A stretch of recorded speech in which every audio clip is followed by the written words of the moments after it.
ક્ષત્રિય મહિલા અગ્રણી પદ્મિની બાવાળા કે જે ફરી એક વખત આવી ગયા છે વિવાદમાં. ગોંડલમાં પદ્મિની બાના પુત્ર સહિત 5ની સામે હની ટ્રેપમાં ફસાવાની ફરિયાદ નોંધાઈ છે. જેતપુર રોડ ઉપર રહેતા 60 વર્ષીય જે વૃદ્ધ છે તેણે પોલીસમાં ફરિયાદ નોંધાવી છે. તેજલ છૈયા નામની યુવતીને પ્રેમજાળમાં ફસાવી અને રૂપિયા માંગ્યા હોવાનો આરોપ છે.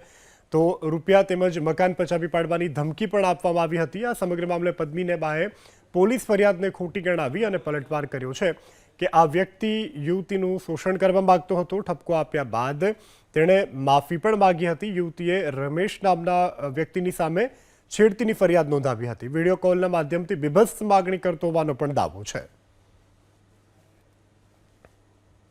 ભાઈને ફોન કર્યો, ભાઈએ ના આવ્યા. ભાઈ એમ કીધું હું નહીં આવું, આપ લોકો અહીંયા આવો. બરાબર, અમે અહીંયા આવ્યા, ગોંડલ આવ્યા. તો ભાઈ એવું કીધું કે આપણે આપણા ઘરે બેસીને વાત કરીએ. મેં કીધું ઓકે, કઈ વાંધો નહીં.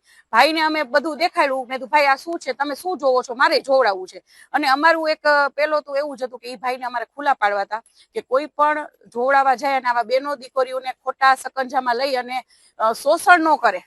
બરાબર, અને ઈ ભાઈની પૂરેપૂરી તૈયારી હતી આ બેનનું શોષણ કરવાની. પછી ભાઈ માફી માંગવા માંડ્યા, એના દીકરી માફી બધા અમારી પાસે કેટલી બધી માફી માંગી અને કે બેન જાતું કરી દો. એટલે અમે એની ઉપર વિશ્વાસ કરી ગયા. એટલે અમે એમને એમ કીધું કે ભાઈ આપની માફી પત્ર એક અમને આપી દો. અમારે કઈ વાયરલ પણ નથી કર્યું, પણ બીજી વાર આવું કોઈ બેન દીકરીઓ સાથે આપ કરતા નહીં.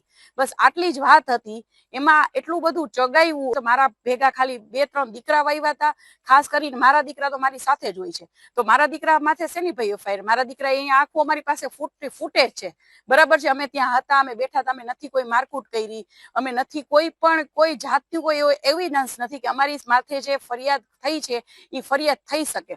તો આ ક્યાંનો ન્યાય?